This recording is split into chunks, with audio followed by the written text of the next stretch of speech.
Moi, c'est le premier événement là, en présence que j'avais depuis le début de la pandémie. Je pense comme plusieurs autres personnes qui étaient là au gala. On était près de 300 personnes dans la salle. C'est sûr, il y avait les mesures là, de distanciation sociale, puis avec le masque lorsqu'on on se levait de la table. Mais c'était bien quand même d'être en présence, puis de sentir une énergie, l'énergie de la foule comme ça. Là, donc, c'était super.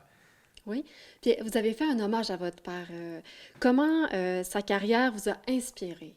Bien, c'est clair que mon père, il a pavé la voie pour moi, mais pour tout plein de skieurs au Canada, puis même, je dirais, en Amérique du Nord. Donc, c'est clair que moi, ça m'a inspiré, puis ça me démontrait quand j'étais tout jeune que c'était possible d'être le meilleur au monde en ski de fond, même si on vient, du Canada, du Québec, parce que quand je regardais les résultats à l'époque, c'était des Scandinaves, des Russes, des Européens, mais il n'y avait pas vraiment de Nord-Américains. Il fallait qu'on recule au temps de mon père pour ça. Puis moi, j'avais la chance de vivre avec lui. Donc, je voyais qu'il mangeait du spaghetti comme tout le monde, il buvait de l'eau. Donc, ça m'a permis un peu de croire en la possibilité d'atteindre ce niveau-là. Mhm. Ce niveau-là, est-ce que vous voulez nous en parler un peu plus? Comment vous avez gravi un peu les échelons? Comment ça s'est passé une progression dans le sport pour Bien, vous? la progression, ça a débuté un petit peu rock and roll pour moi. C'est certain qu'étant le fils de Pierre Harvey, les attentes étaient très grandes à un très jeune âge. Puis moi, j'étais peut-être plus petit, à l'âge de 10-12 ans, j'étais plus petit que les autres gars de 10-12 ans. Donc, je me souviens, là, aux Jeux du Québec notamment, ma seule participation, c'était à Rimouski en 2001, je pense. Puis mes deux parents sont natifs de là. Donc là, c'est clair, le fils de Pierre Harvey était attendu de pied ferme par les journalistes surtout. Puis moi, à cette époque-là, j'étais dans les bons au Québec, mais peut-être à la cinquième et la dixième position. Je n'étais pas sur le podium. Puis pour moi, c'était normal, c'était mon niveau de l'époque, mais ça avait surpris beaucoup de journalistes qui se demandaient pourquoi le fils de Pierre Hervé ne gagnait pas les Jeux du Québec. Donc, il a fallu que je me construise une petite coquille, là, une petite carapace à l'époque. Mais après, ça c'est mieux été. Je pense que j'ai gagné en résilience puis en persévérance tôt, puis après, j'ai eu une belle progression. Là. Puis les moments forts de votre carrière, est-ce que vous voulez nous en parler un peu?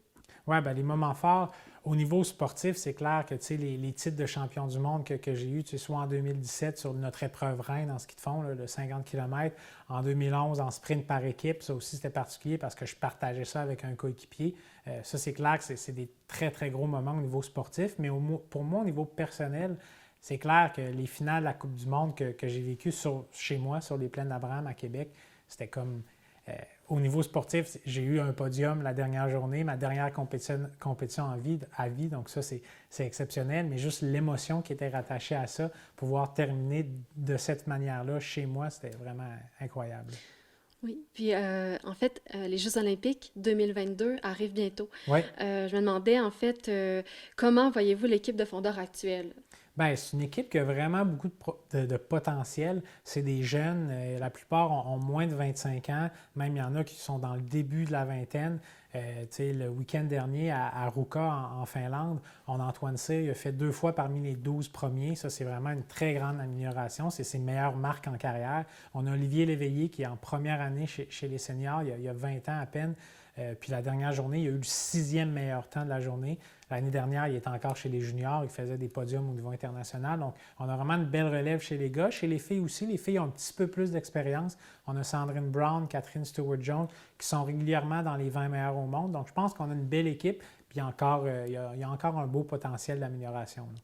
Puis est-ce que c'est des athlètes dont vous avez pu là, travailler avec eux ou compétitionner avec eux? Oui, oui, ben Oui?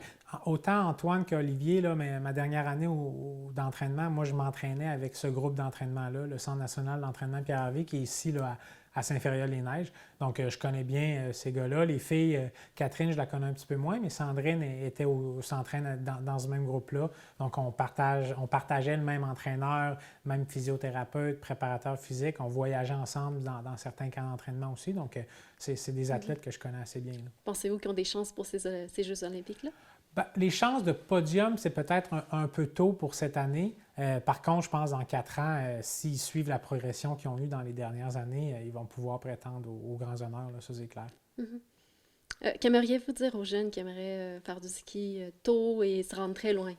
Bien, les jeunes qui veulent faire du ski puis qui n'ont jamais goûté, moi, je vous dis, appelez quelqu'un que vous connaissez qui va peut-être pouvoir vous prêter de l'équipement, mais surtout vous montrer un peu comment ça marche parce que c'est un sport très physique, un sport d'endurance, mais c'est également très technique.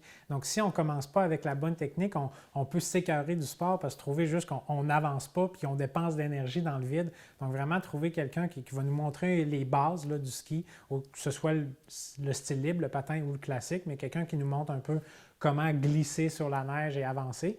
Puis après, bien, c'est de se fixer des objectifs, mais réalistes. Puis moi, c'est vraiment ça qui me motivait pendant ma carrière, des objectifs que j'atteignais au fur et à mesure que je progressais. Puis ça me servait beaucoup au niveau de la motivation.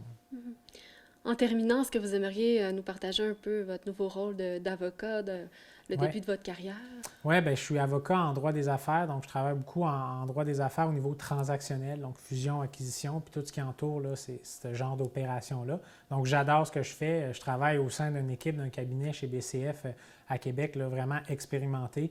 J'apprends à tous les jours. J'ai l'impression, un peu comme c'était le cas quand j'étais athlète, de m'améliorer à tous les jours, puis d'être vraiment bien supporté par une équipe là, vraiment d'expérience chevronnée. Donc, ça me permet d'être bien pris en charge au début de ma carrière. Puis il y a beaucoup de parallèles à faire avec ce que j'ai vécu en ski de fond. Tu sais, il y a des journées où ça va bien, puis malgré le succès, le résultat qu'on a, il faut toujours trouver un moyen de chercher qu'est-ce qui a moins bien été, puis trouver une manière de s'améliorer. Puis au contraire, quand ça va pas bien, puis que là, tout semble noir, il faut quand même trouver certaines notes positives pour garder le focus, puis continuer là, dans la bonne voie. On vous félicite encore pour votre prix. On vous Merci. souhaite une très, très belle continuité. Merci beaucoup de nous avoir accueillis. Merci.